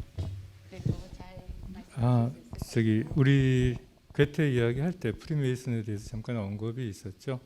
그래서 프리메이슨에 대해서는 저도 정확하게는 잘 이해가 안 되지만, 일단 혁명기에 기존의 왕정이나 어떤 정치적인 고립주의가 아니고요, 시민 중심의 새로운 체제를 기원했던 결사 조직이 프리메이슨의 시발점이었다 그러고, 이 단체가 미국 독립운동에 큰 영향을 미쳤다라는 게 그냥 정설로 이야기가 됩니다. 그리고 결사단체로 알려지기 때문에 여기가 도대체 어떤 조직이고 구체적으로 어떻게 됐다는 건 썰은 많지만 공식적으로 이거다라고 되지는 않고요. 미국 집회에 그 상징이 들어있다라고 합니다. 그리고 저도 마술피리의 이 프리메이슨의 상징이 어떻게 표현되는지는 제가 음악을 잘 몰라서 제가 설명드리기는 좀 어려울 것 같습니다. 저희 괴테 그 강연되었던 부분을 조금 더 참고해 보시면 이 부분은 좀 이해하실 수 있을 것 같습니다. 자, 또 혹시 다른 질문 있으면 네 하고 넘어갈게요. 네. 두류동에서 온 이영희입니다. 교수님 강의 잘 들었습니다. 모르는 걸 아는 것도 기쁘지만은 희미하게 대충 아는 걸 정확하게 아는 건 더 기쁘거든요. 오늘 그랬습니다. 저는 두 가지 질문하고 싶은데요. 고전주의를 하이든, 모차르트, 베토벤으로 치는데 거기다가 체르니가 들어간다고 저는 알고 있거든요. 그런데 우리가 어릴 때 피아노 학원 가면 바이엘 끝나면 체르니 들어가잖아요. 근데 이 체르니가 베토벤의 제자였다고 알고 있거든요. 그러면은 어떻게 체르니 곡으로 우리가 지금 이렇게 열심히 피아노 연습을 할까? 그게 참 궁금했고요. 그 다음에 두 번째는 베토벤이 귀가 안 들렸을 때 오스트리아에 있는 그 피아노 만드는 장인이 너무 안타까워서 베토벤을 위해서 피아노를 만들었다고 책에서 아주 옛날에 본 것 같은데 그 피아노가 지금 오스트리아에 남아 있다고 그러더라고요. 오스트리아 갔을 때 그건 저는 못 봤거든요. 근데 그 피아노가 누가 만들었으며 어떻게 만들어졌으며 지금 어디에 있는지 혹시 교수님 아시면 그거 좀 가르쳐 주십시오. 이상입니다. 일단 체르니는 고전주의 시대가 맞고요. 베토벤의 제자도 맞습니다. 베토벤이 양성한 제자 중에 한 분이신데 체르니를 여러분들이 아이들이 아니면 여러분들이 쳐보신 경험이 있으실 텐데 체르니의 곡은 예를 들어서 악보를 출판하면서 그때는 생계를 유지하는 경우가 굉장히 많았습니다. 악보를 팔아서. 그런데 체르니의 그 곡들, 뭐 체르니 100번, 체르니 30번, 체르니 40번 이런 식으로 책이 지금 나오고 있는데 그 책의 제목은 제일 체르니라고 하는 것 옆에 바로 적혀 있는 게 에뛰드라는 제목이 있습니다. 에뛰드. 그게 뭐냐면 연습곡이라는 내용입니다. 그러니까 어떤 곡을 잘 치기 위해서 연습을 하는, 손가락이 어떻게 훈련이 돼야 되고 어떤 식으로 손을 잘 움직일 수 있게 연습을 1번 곡은 이런 연습, 2번 곡은 이런 연습하면서 난이도를 아주 초보부터 시작해서 아주 어려운 것까지 그런 실기 작품을 연주하기 위해서 기본적으로 연습해야 되는 곡이라는 걸로 체르니가 작곡을 한 겁니다. 그래서 작품이라기보다는 연습곡의 일종이어서 이 연습곡을 잘하면 이제 다른 곡들을 작곡할 때, 뭐 모차르트 곡이나 베토벤 곡을 칠 때 아주 유용하게 쓰일 수 있는 그런 작품입니다. 그래서 많이들 수업 시간에 하게 된 이유입니다. 그리고 또 하나가 피아노에 대한 얘기인데요. 피아노는 크리스토포리라고 하는 이태리 장인이 만드신 겁니다. 근데 피아노 이 시간상 제가 말씀을 못 드렸는데 이태리의 크리스토포리가 만든 피아노 전에 피아노하고 똑같이 생긴 악기가 있었습니다.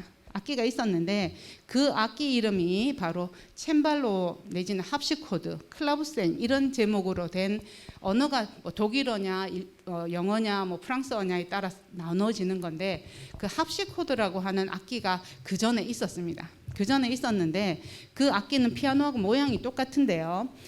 그 합시코드 소리를 들어보시면 약간 현을 뜯는 소리가 납니다. 그 방식이 달라서 그런데 예를 들어서 이렇게 현이 있으면 요즘은 햄머가 와서 이렇게 현을 이렇게 칩니다.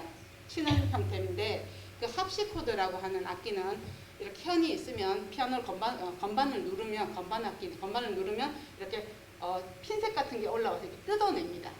뜯기 때문에 이 강약 조절이 어렵습니다. 아무리 크게 쳐도 이건 그냥 똑같은 그 기타 뜯는 소리 같은 소리가 나는 겁니다. 그래서 여기에서 이제 아이디어를 내서 크리스토포리가 그러면 이 강약이 잘 나는 악기를 한번 만들어 보자 라고 하면서 고안을 해내서 이 현을 햄버가 치면서 강약이 조절되는 악기를 만들고 그 악기 이름을 피아노 포르테라는 이름을 붙이게 된 겁니다. 이제 이 악기는 기존에 있던 악기보다 강약 조절이 잘 되는 악기야를 바로 보여주는 거죠. 그래서 이런 악기가 되면서 점점 이제 악기들이 개량되기 시작합니다. 개량되면서 페달도 들어가고, 페달도 처음에는 2개만 있었습니다. 2개만 있다가 나중에는 3개가, 지금은 이제 3개짜리 페달을 쓰는데 이 각각의 페달이 활용도가 다른 겁니다. 역할이 다른 겁니다. 그래서 3개의 페달이 하는 역할이 각각마다 다 역할이 달랐기 때문에 또 이 3개의 페달이 된 거는 19세기 때 이유 얘기입니다. 왜냐하면 곡들이 이런 다양한 곡들을 만들면서 이런 것들을 좀 할 수 있게 만들어 주세요 하면서 이제 좀 더 개발이 되는, 그래서 악기들이 좀 다양하게 피아노의 모습이 바뀌는 것을 보실 수가 있을 겁니다. 네, 궁금한 거 많으신 것 같은데 또 아까 어느 분이 손 드셨는데, 네. 봉덕동에 사는 김봉수입니다. 모차르트의 노래를 많이 들으면은 두뇌가 명석해진다. 이게 속설이었습니다. 그다음 베토벤은 음악을 정의할 때에 이게 신의 언어다라고 알려진 두 음악가를 합쳐서 오늘 목철의 제목으로 삼은 게 참 기묘하다 싶습니다.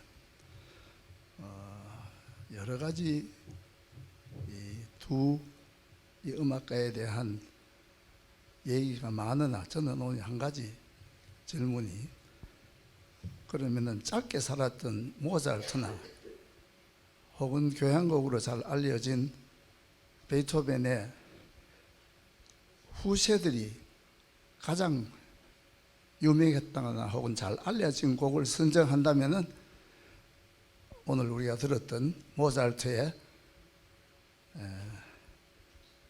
그 작은 밤 실내악, 이거는 뭐 어느 골목에 어느 공원에 가도 많이 들었던 곡인데, 그것이 그렇게 우리나라뿐만 아니라 세계인에게 사랑을 받고 있구나. 그 곡하고, 그 다음에 베토벤 얘기하더라도 우리는 흔히들 나인의 그 환희의 합창이나, 저는 개인적으로 그 페스토를 하는 것은 뭐 어디 가도 그 음악만 나오면 멈춰가지고 한참 듣고 갑니다. 왜? 시골에서 도착하는 그 장면이나 이악장에 가면 그 시냇가의 잔잔한 물소리가, 우리가 흔히들 얘기하는 뭐 이 자연계에서 가장 아름다운 소리가 뭐냐 하는 건 공통적입니다. 빗방울 소리랍니다. 그러나 저한테는 베토벤의 심포니 6가 그렇게 좋은데, 조금 전에 교수님 말씀하신 이미 나폴레옹에게 밭을 낳고 했다가 다시 이름을 고쳐서 영국 교향곡으로 바꾼 3번이 가장 유명한 곡이랍니다.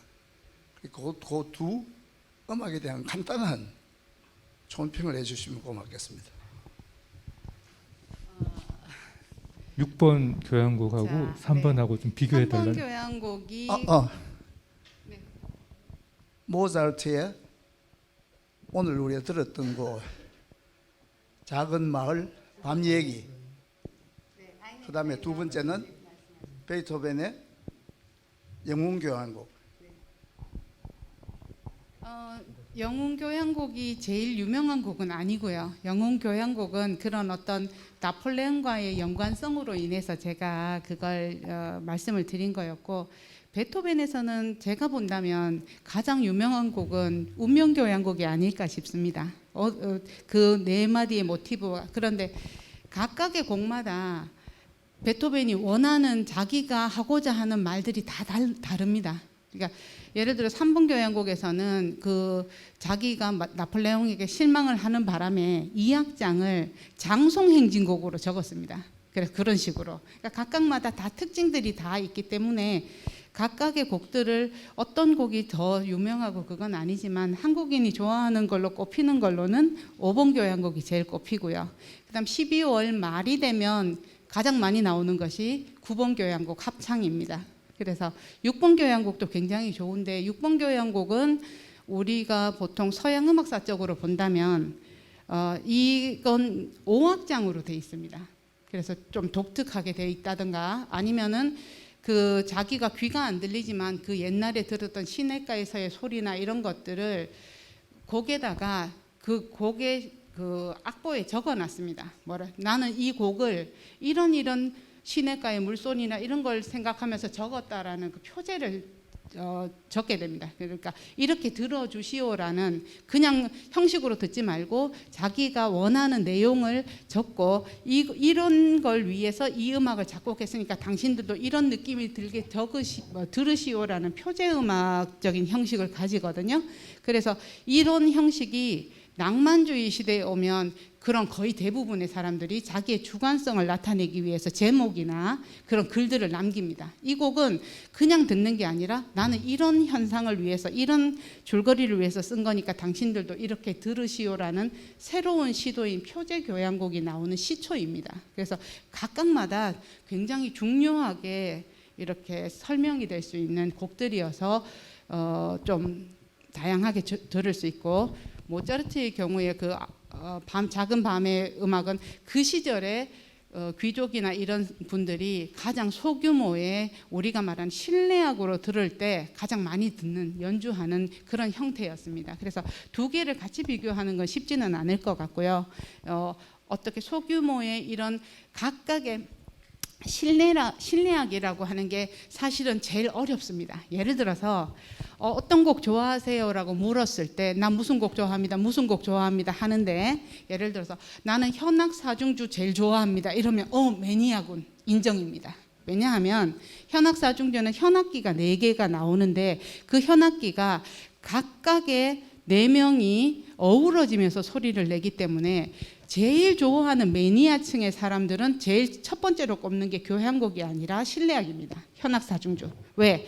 그 각각의 소리가 비슷비슷한 소리를 가지고서 연주를 하지만 그 안에서 그 조금의 움직임, 섬세함, 이런 선율의 흐름 이런 것들을 자주 들을수록 이 선율이 여기서 나왔구나, 첼로에서 움직이는구나 이런 것들을 살펴보게 되기 때문에 가장 여러분들도 그래서 현악 사중주 곡 중에서 자기가 마음에 드는 곡이 있으시다면 좀 들어보시고 하나를 곡을 정해서 누군가가 너 클래식 곡 중에 어떤 거 좋아하니? 이랬을 때 나는 모차르트의 현악 사중주 곡 좋아해 이러면 다 보통 이제 음악 좀 아는군 이렇게 생각을 하게 됩니다. 그래서 일부러도 예를 들어 슈베르트의 그런 곡들 중에 현악 사중주 많은데 죽음과 소녀 제목도 멋있습니다. 그래서 그런 거 다 나 그거 좋아해 그럼 음악 좀 아는군 이렇게 아마 다른 분들이 놀라실 겁니다. 네, 이게 모차르트, 아이네 클라인의 나 같은 무직하고 에로이카를 단순 비교하기는 좀 어렵다라는 말씀. 그러니까 곡의 작곡 의도나 형식이나 그 청중의 관점이 달라질 수 있기 때문에 아마 단순 비교는 어렵다라는 말씀과 이제 여러분들이 음악을 대할 때 실내악을 어떻게 우리가 접근해야 되는가까지 말씀을 해주셨고요. 자, 이제 시간이 거의 4시를 향하고 있기 때문에 한 2분 정도만 최대한 더 질문을 받도록 하겠습니다. 자, 질문 있으시면 한번. 저게 아까 앞에 선생님이 질문하셨는데 답변을 못 들은 것 같아서 제가 다시 답변 드렸는데 베토벤이 청력을 잃었을 때 그 청력 잃은 베토벤을 위해서 피아노를 만든 사람 또 어떻게 하게 되었으면 어디에 있는지 궁금하다고 하셨는데 저도 궁금해서. 죄송합니다. 네, 그건 제가 깜빡한 것도 있지만 제가 잘 알지를 못합니다. 그래서 베토벤이 기존에 있던 것보다는 개발돼서 새로운 것이 있다는 건 아는데 일반적으로 그 피아노 판매하시는 분들이 자기가 새로운 그런 피아노를 작곡하게 되면 유명한 분한테 그 피아노를 보냅니다. 보내서 홍보를 하는 거죠. 이분이 쳤다. 그래서 그런 부분 중에 한 분이 쇼팽입니다. 근데 베토벤은 누가 만들었는지를 제가 잘 모르겠고요. 쇼팽 같은 경우에 굉장히 쇼팽은 좀 뭐라 그럴까, 리스트하고 비교를 하는데 아주 섬세하게 곡을 치시는 분입니다. 그래서 지금은 쇼팽 곡을 굉장히 화려하게 치고 피아노가 발달하면서 쳤지만 정작 쇼팽의 시대의 쇼팽의 곡은 이렇게 의자 배열에 세 줄 넘어가면 소리가 안 들릴 정도였답니다. 그래서 아주 섬세함을 요하는 그런 곡들이었는데, 그래서 스타인웨이가 제가 당신을 위해서 이 피아노를 좀 헌정해서 이 곡을 이 피아노로 연주를 해주실 수 없을까요? 이런 말을 할 정도로 그런 그게 있었다고는 하는데, 거기에 대해서는 베토벤의 경우는 제가 잘 모르겠습니다. 죄송합니다. 한번 알아보도록 하겠습니다. 저도. 네, 우리가 모차르트하고 베토벤에 대해서 가장 많은 정보를 얻었다고 생각하는 게 아마 두 영화일 겁니다. 아마데우스하고 불멸의 연인. 그런데 이게 영화이다 보니까 많은 부분이 현실하고 다른 부분이 있어서 그 두 음악가에 대한 오해도 많이 있는데, 저도 들은 적은 있는데 베토벤을 위해서 그 악기 전공했던 분이 그 이상은 저도 기억을 잘 못하겠습니다. 네. 자, 지금 오늘 혹시 잠시만요. 혹시 질문 있으신 분 있으면 제가 확인하고 한 번 더 하겠습니다. 손 한번 들어주시겠습니까? 한 분 하고 또 손 하시겠습니까? 네, 알겠습니다. 그럼 질문 먼저 받고 마지막에 기회 드리겠습니다. 예, 대명동에서 온 한규천입니다. 좀 질문이 좀 엉뚱할지 모르겠습니다만은, 제가 기억하기로 1964년도 정도 됐을 겁니다. 그 국어책에 베토벤의 월광곡 그러는 글이 나옵니다. 예, 뭐 달빛은 교교히 흐르고 숲길을 걸어 베토벤이 그 별장에 들어가서 피아노 앞에 앉아서 달빛은 춤을 추며 창문을 거느리고 또 건반 위에서 달빛이 춤을 춘다. 뭐 이런 식으로 나오는 글이 그 국어책에 있었어요. 그렇다면은 제가 의문이 드는 것은 그 월광곡이라는 게 도대체 뭐 어떤 거냐? 거기서 나오는 거는 즉흥적으로 그 달빛이 내려와 가지고 건반 위에 춤을 추고, 그래서 자연적으로 이렇게 건반 위에 손이 가서 막 작곡을 했다는 그런 월광곡인데, 자, 이 작곡을 하려면 우선 귀가 잘 들려야 될 거 아닙니까? 그때 베토벤은 청력을 잃었다고요. 잃었는 사람이 어떻게 건반 위에 손을 얹어가지고 그렇게 격정적으로 월광곡을 작곡을 했으며, 또 지금 생각해 보면은 농아들은 안 들리면 잘 못하거든요. 소리를 못 내잖아요. 그런데 어떻게 그렇게 작곡을 했으며, 또한 그 곡이 어떻게 연결이 돼 가지고 내려왔는지, 그게 국어책을 보면서도 참 궁금했었거든요. 그래서 지금이라도 그 월광곡이라는 것이 어떤 식의 그 음악이냐, 그게 참 궁금하거든요. 그래서 베토벤의 월광곡이 어떤 것이냐, 어떤 곡이고, 저도 들어본 일은 한 번도 없습니다. 그래서 거기에 대해서 베토벤의 월광곡에 대해서 좀 설명을 해주시면 고맙겠습니다. 네, 같은 음악인데도 많이 다르네요. 저는 월광 들으면은 살인 사건 관련된 소설 이야기가 생각이 나는데, 네, 월광 조금 설명해 주십시오. 일단 월광이 어떤 곡이냐를 설명을 드리려면은 참 그건 말로 좀 정말 말로는 설명하기가 어렵고, 제가 피아노가 있으면 직접 쳐드리면 바로 이 곡이구나 하는 걸 바로 알 수 있으실 것 같은데, 일반적으로 고전주의의 곡에는 그런 부제목이 거의 안 달립니다.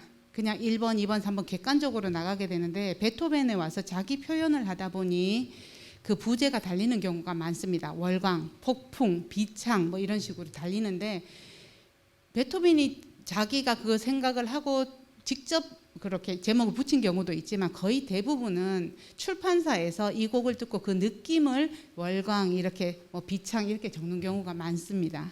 그래서 일단 그리고 뭐를 또 제가 얘기를 하다 보니 적어놓지 않았어요. 월광 같은 경우에 귀가 안 들리는데 어떻게 적었을까, 지었을까인데 그건 두 가지 종류가 있습니다. 귀가 안 들릴 때 선천적으로 귀가 안 들리는 분하고 서서히 귀가 안 들리는 분의 차이입니다. 예를 들어서 여러분들이 지금 이렇게 어떤 노래를 생각할 때 그 노래를 직접 피아노를 안 치더라도 머릿속에 기억이 날 겁니다.